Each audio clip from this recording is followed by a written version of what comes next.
Hi friends, welcome back to the English time. Poetic ഡിവൈസിലെ പ്രധാനപ്പെട്ടതാണ് imageries.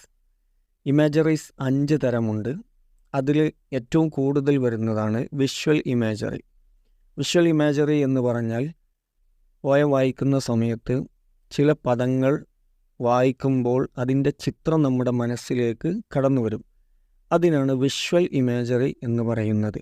ഉദാഹരണം പറയുകയാണെങ്കിൽ 10ാം ക്ലാസ്സിലെ പാഠപുസ്തകത്തിലുള്ള വില്യം വേർഡ്സ്വർത്തിൻ്റെ lines written in early spring എന്ന് പറയുന്ന പോയം. അതിലെ ഒരു വരിയാണ് and is my faith that every flower. അവിടെ എവറി ഫ്ലവർ, ആ ഫ്ലവർ എന്ന് വായിക്കുമ്പോൾ കുറേ പൂക്കൾ നമ്മുടെ മനസ്സിലേക്ക് കടന്നു വരും. അതുപോലെ the birds around me hopped and played. അവിടെ ബേർഡ്സ്, പക്ഷികൾ, ആ പക്ഷികളുടെ ചിത്രം നമ്മുടെ മനസ്സിലേക്ക് കടന്നു വരും.